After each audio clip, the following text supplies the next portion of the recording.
Hello everyone, എല്ലാവർക്കും നമസ്കാരം. എല്ലാവർക്കും എസിഡ് അക്കാഡമിയിലേക്ക് സ്വാഗതം.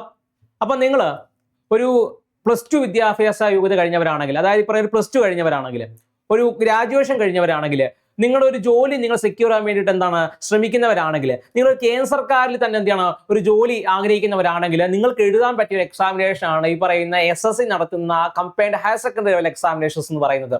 ഓക്കെ, എന്താന്ന് പറയാം. ഈ പറയുന്ന +2 അല്ലെങ്കിൽ ഈ പറയുന്ന ഡിഗ്രി കഴിഞ്ഞ് നിൽക്കുന്ന ഒരു സമയം എന്ന് പറയുന്നത് പ്രധാനമായിട്ടും ഒരുപാട് ഉദ്യോഗാർത്ഥികളെ അവരെന്താണ് ആഗ്രഹിക്കുന്ന ഒരു ജീവിതത്തിലേക്ക് എന്ത് ചെയ്യുക പോവുക, അല്ലെങ്കിൽ ഈ ആഗ്രഹിക്കുന്ന ഒരു കരിയറിലേക്ക് എത്തിപ്പെടുക എന്ന് പറയുന്ന ഒരു ലക്ഷ്യത്തോട് കൂടി തന്നെ മുന്നോട്ടേക്ക് പോകുന്ന ഒരു സമയമായിരിക്കും അല്ലെ. അപ്പോൾ ഒരുപാട് പേര് ഈ പറയുന്ന രീതിയിൽ പല വഴികൾ എന്ത് ചെയ്യുന്നുണ്ട് തിരഞ്ഞെടുക്കാറുണ്ട്. ഒരു ഭാഗം പേര് ഈ പറയുന്ന രീതി PSC പോലുള്ള കോമ്പറ്റേറ്റീവ് എക്സാമിനേഷൻസിലേക്ക് തിരിഞ്ഞു പോകാറുണ്ട്. ചിലർ ഈ പറയുന്ന സ്കില്ലുകൾ മറ്റു കാരണം പഠിച്ചതിന് ശേഷം പ്രൈവറ്റ് സെക്ടറിലേക്ക് തിരിഞ്ഞു പോകാറുണ്ട്. ഒരു വിഭാഗം ആളുകൾ ഈ പറയുന്ന SSC പോലുള്ള സെക്ടറിലേക്ക് എന്ത് ചെയ്യുന്നുണ്ട്, അല്ലെങ്കിൽ SSC-യിലേക്ക് എന്ത് ചെയ്യുന്നുണ്ട് പരീക്ഷ എഴുതി ആ ഒരു വിഭാഗത്തിലേക്ക് എന്ത് ചെയ്യുന്നു മാറിപ്പോകാറുണ്ട്. ചിലർ ഈ പറയുന്ന രീതിയിൽ എന്റർപ്രണേഴ്സ് ആയിട്ട് എന്ത് ചെയ്യുന്നുണ്ട് മാറാറുണ്ടെന്നുള്ളതാണ് അല്ലെ. അപ്പൊ അത്തരത്തില് SSC പോലുള്ള ഒരു പാത്താണ് നിങ്ങൾ ചൂസ് ചെയ്യുന്നതെങ്കിൽ, അല്ലെങ്കിൽ പറയുന്ന ഒരു കേന്ദ്ര സർക്കാരിന്റെ കീഴിൽ ജോലി ചെയ്യാനാണ് നിങ്ങൾ ആഗ്രഹിക്കുന്നതെങ്കിൽ, ഒരു +2 വിദ്യാഭ്യാസ യോഗ്യത ഉള്ളവരാണ് നിങ്ങൾ, +2 ആൻഡ് എബോവ് ഓക്കെ വിദ്യാഭ്യാസ യോഗ്യത ഉള്ളവരാണെങ്കിൽ നിങ്ങൾക്ക് തീർച്ചയായിട്ടും എഴുതാൻ പറ്റുന്ന ഒരു എക്സാമിനേഷൻ ആണ് ഈ പറയുന്ന combined higher secondary level examination എന്ന് പറയുന്നത്. നടത്തുന്നത് നമ്മുടെ SSC ആണ് കേട്ടോ. അപ്പൊ അതുമായിട്ട് ബന്ധപ്പെട്ട കാര്യങ്ങളാണ് എന്ത് ചെയ്യുന്നത് നമ്മൾ ഡിസ്കസ് ചെയ്യാൻ വേണ്ടിയിട്ട് പോകുന്നത് എന്നുള്ളതാണ്. നമ്മുടെ ഈ പറയുന്ന കേന്ദ്ര സർക്കാരിന്റെ കീഴിൽ വരുന്ന കുറച്ച് പോസ്റ്റുകളുണ്ട്. അതായത് +2 വിദ്യാഭ്യാസ യോഗ്യത വേണ്ടുന്ന കുറച്ച് പോസ്റ്റുകളുണ്ട്. അതായത് postal assistant, sorting assistant, data entry operator, lower division clerk, junior secretariat assistant, data entry operator grade A പോലെ ഒരുപാട് തസ്തികകൾ എന്ത് ചെയ്യുന്നുണ്ട് ഈ പറയുന്ന കേന്ദ്ര സർക്കാരിന്റെ കീഴിൽ ഉണ്ട് എന്നുള്ളതാണ്. അപ്പൊ ഈ ഒരു തസ്തികയിലേക്ക് എന്ത് ചെയ്യാം ഈ പറയുന്ന നിയമനങ്ങൾ നടത്തുക എന്നുള്ളതാണ് എന്തിന്റെ ലക്ഷ്യം എന്ന് പറയുന്നത്, ഈ CHSL-ന്റെ ലക്ഷ്യം എന്ന് എന്ത് പറയുന്നത് എന്നുള്ളതാണ്. ഓക്കെ അല്ലേ.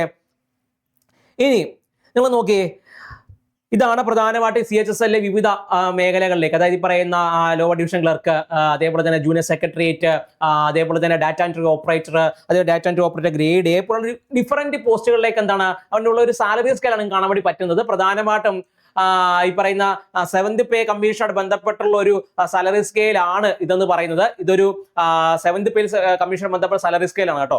ഇത് മാറാൻ സാധ്യതയുണ്ട്. കാരണം 8th പേ കമ്മീഷൻ വന്നതുകൊണ്ട് തന്നെ ഇതിൽ കൂടുതൽ എന്തായാലും നിങ്ങൾക്ക് എന്ത് ചെയ്യും സാലറി വരും എന്നുള്ള നല്ലൊരു സാലറി തന്നെ എന്ത് ചെയ്യും 8th പേ കമ്മീഷൻ എന്ത് ചെയ്യുന്നു റെക്കമെൻഡ് ചെയ്തിട്ടുണ്ട്. അപ്പൊ അതുകൊണ്ട് തന്നെ നല്ലൊരു സാലറി സ്കെയിൽ എന്ത് ചെയ്യും നിങ്ങൾക്ക് അവിടെ പ്രതീക്ഷിക്കാൻ വേണ്ടി പറ്റിയത്. കൂടാതെ തന്നെ ഹൗസിംഗ് റെന്റ് അലവൻസ്, അതേപോലെ തന്നെ മറ്റു അലവൻസുകളെല്ലാം എന്ത് ചെയ്യും നിങ്ങൾക്ക് അതിനകത്ത് DA-യും ഈ പറയുന്ന ട്രാവലിംഗ് അലവൻസ് എല്ലാം കിട്ടും. നല്ലൊരു തുക എന്ത് ചെയ്യും നിങ്ങളുടെ കയ്യിൽ എന്ത് ചെയ്യും അവിടെ സെക്യൂർ ആയിട്ട് ഉണ്ടാകും എന്നുള്ളതാണ് ഇതിന് മറ്റൊരു പ്രത്യേകത എന്ന് പറയുന്നത്. പിന്നെ ഇച്ചിരി കൂടെ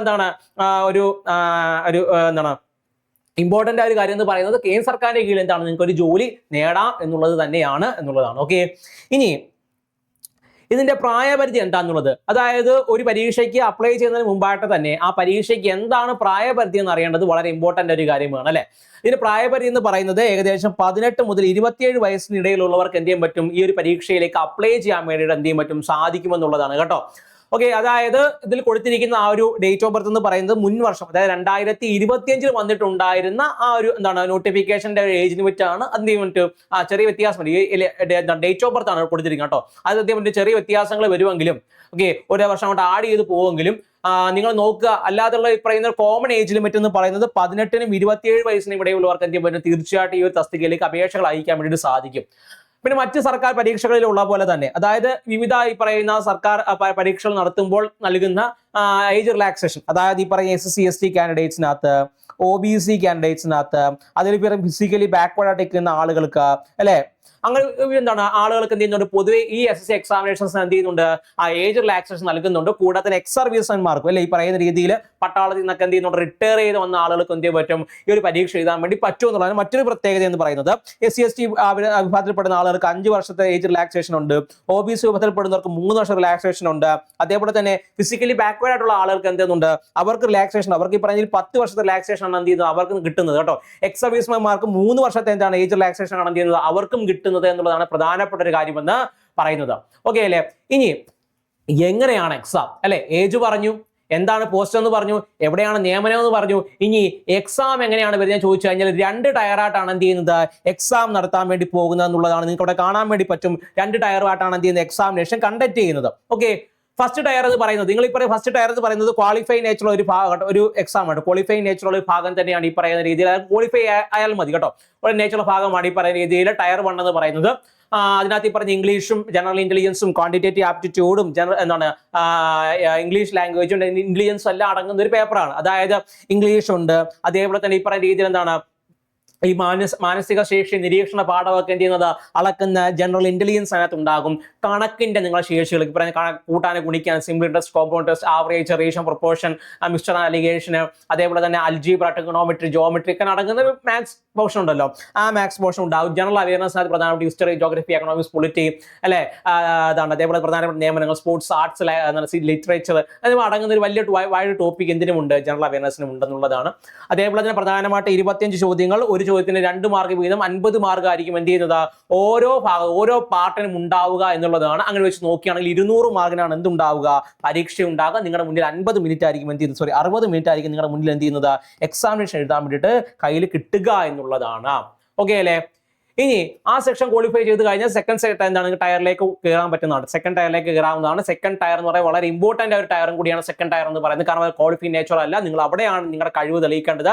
മെറിറ്റിൽ ഏറ്റവും കൂടുതൽ മാർക്ക് നേടുന്നവർക്കായിരിക്കും എന്ത് ചെയ്യുന്നത് നിങ്ങൾക്ക് അവിടെ ജോലി നേടാൻ വേണ്ടിയിട്ട് സാധിക്കുക എന്നുള്ളതാണ്. അപ്പോൾ പൊതുവേ നിങ്ങൾ ഈ പറയുന്ന ക്വാളിഫൈ നേച്ചറിൽ പഠിച്ചാൽ പോരാ, നല്ല രീതിയിൽ എന്തുണ്ട്, നല്ല എഫോർട്ട് ചെയ്ത് പഠിച്ചാൽ മാത്രമേ എന്ത് ചെയ്യാൻ പറ്റത്തുള്ളൂ, അത് പാസ്സാകാൻ വേണ്ടി പറ്റത്തുള്ളൂ. പിന്നെ സ്കിൽ ടെസ്റ്റ് ഉണ്ടാവും കേട്ടോ. ഈ പറയുന്ന ടൈപ്പിംഗ് ആയിട്ട് ബന്ധപ്പെട്ട എന്ത് ചെയ്യുന്നുണ്ട് സ്കിൽ ടെസ്റ്റ് ഉണ്ടാവും കമ്പ്യൂട്ടറിൽ.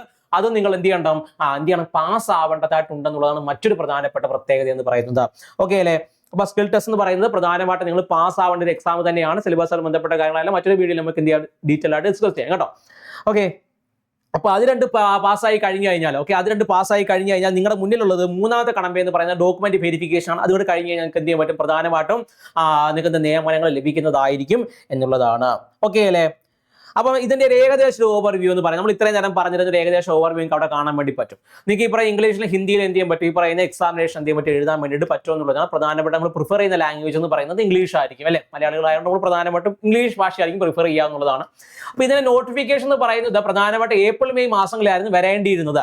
എന്നാൽ എന്ത് വന്നില്ല, ഈ പറയുന്ന നോട്ടിഫിക്കേഷൻ ഇതുവരെ വന്നിട്ടില്ല എന്നുള്ളതാണ്. അപ്പോൾ മെയ് മാസത്തിന്റെ അവസാനത്തോട് കൂടി തന്നെ മെയ് മാസത്തിന്റെ അവസാനത്തോടു കൂടി വരേണ്ടിരുന്ന അല്ലെ ആദ്യത്തോടു കൂടി വരേണ്ടിരുന്ന നോട്ടിഫിക്കേഷൻ എന്ന് പറയുന്നത് ഇതുവരെ വരാത്തത് കൊണ്ട് തന്നെ ഇനി വരുന്ന മാസങ്ങളിൽ ഈ പറയുന്ന മെയ് ഇതുവരെ തീർന്നിട്ടില്ലല്ലോ. അപ്പൊ ഈ പറയുന്ന മെയ് അതേപോലെ തന്നെ ജൂൺ മാസങ്ങളിലായിട്ട് നമുക്ക് എന്ത് പ്രതീക്ഷിക്കാം, ഈ പറയുന്ന CHSL പുതിയ നോട്ടിഫിക്കേഷൻ പ്രതീക്ഷിക്കാൻ വേണ്ടി സാധിക്കുന്നതാണ്. അപ്പം ജൂൺ മാസങ്ങളൊക്കെ വന്നു കഴിഞ്ഞാൽ എന്തായാലും ജൂലൈ മാസം കൊണ്ട് തന്നെ എക്സാമിനേഷൻ നടത്തത്തില്ല. അതെന്തായാലും എന്ത് ചെയ്യും, അത് ഈ പറയുന്ന പോലെ എന്ത് ചെയ്യും, നീണ്ടു പോകാൻ സാധ്യതയുണ്ടെന്നുള്ളതാണ്. എന്ത് തന്നെയാലും ഈ പറഞ്ഞ ഓഗസ്റ്റ് സെപ്റ്റംബർ മാസങ്ങൾ കഴിഞ്ഞതിന് ശേഷം അല്ലെ ആ ഒരു മാസത്തിനിടയിൽ വെച്ച് എന്ത് നടക്കത്തുള്ളൂ, ഇതിന്റെ എക്സാമിനേഷൻ എന്ത് ചെയ്തു നടക്കത്തുള്ളൂ എന്നുള്ളതാണ്. ഓക്കെ അല്ലേ?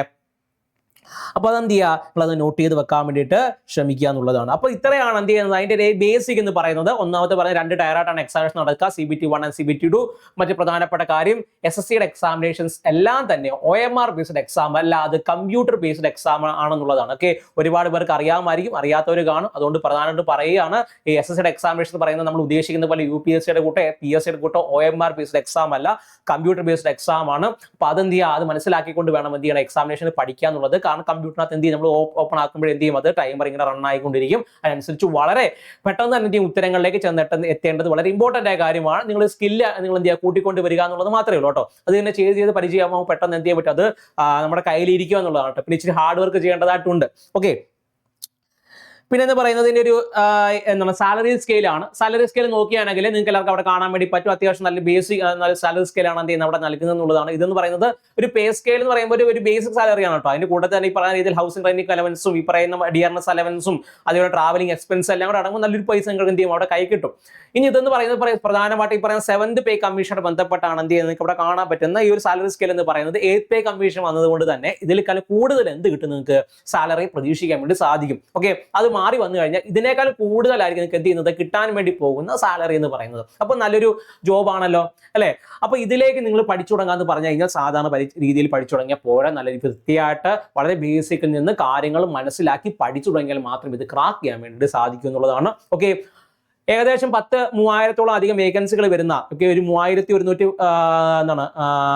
13ഓളം വരുന്ന വേക്കൻസി മറ്റോ ആയിരുന്നു കഴിഞ്ഞ വർഷം ഉണ്ടായിരുന്നത്. ഓക്കെ, അപ്പോൾ ആ പറയുന്ന രീതിയിൽ വേക്കൻസികൾ എന്ന് പറയുന്നത് ചെറിയ രീതിയിൽ അങ്ങോട്ട് കുറേയും കൂടിയൊക്കെ എന്ത് ചെയ്യും അങ്ങോട്ട് വന്നെന്നിരിക്കും. അപ്പോൾ നിങ്ങൾ എന്ത് ചെയ്യുക, ഈ പറയുന്ന എന്താണ് കോമ്പീറ്റ് ചെയ്യേണ്ടതായിട്ട് വരിക എന്ന് പറഞ്ഞു കഴിഞ്ഞാൽ അത്യാവശ്യം ഈ പറയുന്ന ഉള്ളിന്റെ തരത്തിലുള്ള ആളുകളുമായിട്ടൊക്കെ ആയിരിക്കും. അതുകൊണ്ട് തന്നെ നിങ്ങൾ എന്ത് ചെയ്യണമെന്ന് വെച്ചാൽ നല്ല വൃത്തിയായിട്ട് എന്ത് ചെയ്യണം, അത് പഠിക്കേണ്ടതായിട്ടുണ്ട് എന്നുള്ളതാണ്. അല്ലെങ്കിൽ നല്ല വൃത്തിയായിട്ട് തന്നെ എന്ത് ചെയ്യുന്നതിന് വേണ്ടി പഠിക്കണം. വളരെ ബേസിൽ നിന്ന് ഈ കാര്യങ്ങൾ മനസ്സിലാക്കി വന്നു കഴിഞ്ഞാൽ തീർച്ചയായിട്ടും വളരെ എളുപ്പത്തിൽ നിങ്ങൾക്ക് എന്ത് ചെയ്യാൻ പറ്റും, ഈ പറയുന്ന പരീക്ഷ ക്രാക്ക് ചെയ്യാൻ വേണ്ടി പറ്റും എന്നുള്ളതാണ്. അപ്പോൾ നമ്മൾ പറഞ്ഞ പോലെ തന്നെ എന്താദ്യം ഉണ്ടാക്കിയെടുക്കണം, അതിനൊരു ഫൗണ്ടേഷൻ ഉണ്ടാക്കിയെടുക്കണം എന്നുള്ളതാണ് അല്ലേ. അപ്പോൾ ഈ പറയുന്ന SSC പരീക്ഷകൾക്ക് വേണ്ടിയിട്ട് പഠിച്ചു തുടങ്ങുന്നവരാണ് നിങ്ങളെങ്കിൽ, അല്ലെങ്കിൽ പഠിക്കാൻ ആഗ്രഹിക്കുന്നവരാണ് നിങ്ങളെങ്കിൽ, ഒരു ഫൗണ്ടേഷൻ മുതൽ വളരെ ബേസിക് ആയ കാര്യങ്ങൾ മുതൽ ഇങ്ങനെ കെട്ടി കൊണ്ടുവന്നാൽ മാത്രമേ ക്രാക്ക് ചെയ്യാൻ പറ്റത്തുള്ളൂ. ഞാൻ പറഞ്ഞു കഴിഞ്ഞു. അപ്പോൾ ഈ പറയുന്ന രീതിയിൽ ഫൗണ്ടേഷൻ മുതൽ പഠിച്ചു തുടങ്ങേണ്ടവരാണ് നിങ്ങളെങ്കിൽ നിങ്ങൾക്ക് ഈ പറയുന്ന നമ്മുടെ ASRB അക്കാഡമി നൽകുന്ന SSC ഫൗണ്ടേഷൻ ബാച്ചിൽ നിങ്ങൾക്ക് എന്ത് ചെയ്യാം, ജോയിൻ ചെയ്യാൻ വേണ്ടി സാധിക്കുന്നതാണ്. അതിന്റെ ഭാഗമായിട്ട് നമുക്ക് ഈ പറയുന്ന രീതിയിൽ ഒരു ഡെയിലി സ്റ്റഡി പ്ലാൻ അനുസരിച്ച് ക്ലാസ്സുകൾ പോകുന്ന ലൈവ് ക്ലാസ്സും റെക്കോർഡ് ക്ലാസ് നിങ്ങൾക്ക് ലഭ്യമാവുന്നതായിരിക്കും. കറണ്ട് അഫയർ സെഷൻസും അതേപോലെ തന്നെ ഈ പറഞ്ഞ രീതി മെന്റർഷിപ്പ് സപ്പോർട്ടും സ്പെഷ്യൽ റിവിഷൻ സെക്ഷൻസിന്റെ ഭാഗമായിട്ട് നിങ്ങൾക്ക് അവിടെ ലഭ്യമാവുന്നതായിരിക്കും ഈ എക്സാമുമായിട്ട് ബന്ധപ്പെട്ട്. ഓക്കെ, അപ്പോൾ നിങ്ങൾക്ക് എന്ത് ചെയ്യാം, ഈ പറയുന്ന കോഴ്സുകളിലേക്ക് എന്ത് ചെയ്യാം, തീർച്ചയായിട്ടും ജോയിൻ ചെയ്യാൻ വേണ്ടി സാധിക്കുന്നതാണ്. എന്തെങ്കിലും ഡൗട്ട്, എങ്ങനെയാണ് ക്ലാസ്സുകൾ, എങ്ങനെയാണ് കോഴ്സുകൾ എങ്ങനെയാണ് റൺ ചെയ്യുന്നത്, നമുക്ക് അതിന്റെ പാറ്റേൺ ഒക്കെ എങ്ങനെയാണെന്ന് മനസ്സിലാക്കാൻ വേണ്ടി താല്പര്യപ്പെടുന്നവരാണെങ്കിൽ നമ്മൾ തൊട്ട് താഴെയായിട്ട് എന്ത് നൽകിയിട്ടുണ്ട്, ഒരു നമ്പർ നൽകിയിട്ടുണ്ട്. നമ്പർ വിളിച്ച് കോൺടാക്ട് ചെയ്ത് കഴിഞ്ഞ് കഴിഞ്ഞാൽ നമ്മൾ അതുമായിട്ട് ബന്ധപ്പെട്ട കാര്യങ്ങൾ എന്ത് ചെയ്യും പറഞ്ഞു തരുന്നതായിരിക്കും കേട്ടോ. ഓക്കെ, അപ്പോൾ നിങ്ങളുടെ പ്രയാണം എന്ന് പറയുന്നത് ഇപ്പോൾ തന്നെ എന്താണ് ആരംഭിക്കുക എന്നുള്ളതാണ്. അതേപോലെ തന്നെ SSC ഇതുവരെ രജിസ്റ്റർ ചെയ്യാത്തവരുണ്ടെങ്കിൽ എന്ത് ചെയ്യുക, ഉടനെ രജിസ്റ്റർ ചെയ്യാൻ വേണ്ടി ശ്രമിക്കുക. എന്നിട്ട് എന്ത് ചെയ്യുക, അതിലേക്ക് വേണ്ടി പഠിച്ചു തുടങ്ങുക എന്നുള്ളതാണ് കേട്ടോ. അപ്പോൾ നിങ്ങൾ എന്ത് ചെയ്യുക, നിങ്ങളുടെ പ്രയാണം ഇവിടെ ആരംഭിക്കുകയാണല്ലോ അല്ലേ. അപ്പോൾ CHS എന്ന് പറയുന്നത് നിങ്ങളുടെ മുന്നിൽ ലക്ഷ്യമാണെങ്കിൽ, നിങ്ങൾക്ക് ഒരു ജോലി നേടുക എന്ന് പറയുന്നത് കേന്ദ്ര സർക്കാരിന്റെ കീഴിൽ തന്നെ ജോലി നേടുക എന്നുള്ളതാണെങ്കിൽ അല്ലെ, ഒരുപാട് ബെനിഫിറ്റ്സ് ഒക്കെ ഈ പറയുന്നത് പ്രധാനമായിട്ടും കേന്ദ്ര സർക്കാരിന്റെ കീഴിൽ ജോലി ചെയ്യുന്നവർക്ക് ഉണ്ട് എന്നുള്ള കാര്യം നിങ്ങൾക്ക് എല്ലാവർക്കും അറിയാമായിരിക്കുമല്ലോ അല്ലെ.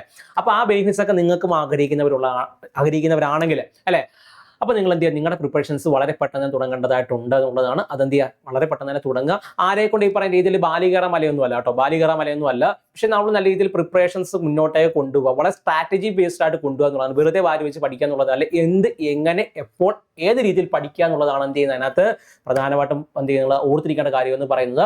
അപ്പോൾ അതെന്ത് ചെയ്യുക, ഒരു സ്ട്രക്ചർ അടിസ്ഥാനപ്പെടുത്തിയിട്ട് വളരെ ഇമ്പോർട്ടൻ്റ് ആയ കാര്യങ്ങളൊക്കെ എടുത്ത് വെച്ചിട്ട് എന്ത് ചെയ്യുക, ബേസിക് കാര്യങ്ങൾ മുതൽ പഠിച്ചു തുടങ്ങിയാൽ നിങ്ങൾക്ക് എന്ത് ചെയ്യാൻ പറ്റും, തീർച്ചയായും പരീക്ഷ ക്രാക്ക് ചെയ്യാവുന്നേ. ഓക്കെ, ഒരുപാട് പേര് ക്രാക്ക് ചെയ്യുന്ന എക്സാമിനേഷൻ കൂടിയാണ്. അതുകൊണ്ട് നിങ്ങൾക്ക് എന്ത് ചെയ്യാൻ പറ്റും, അത് ക്രാക്ക് ചെയ്യാൻ വേണ്ടി പറ്റും. ആ ശുഭപ്രതീക്ഷയോട് കൂടി തന്നെ നിങ്ങൾ എന്ത് ചെയ്യുക, മുന്നോട്ടേക്ക് പോവുക, നിങ്ങളെ കൊണ്ട് സാധിക്കട്ടെ എന്ന് നമ്മൾ ആഗ്രഹിക്കുകയാണ്.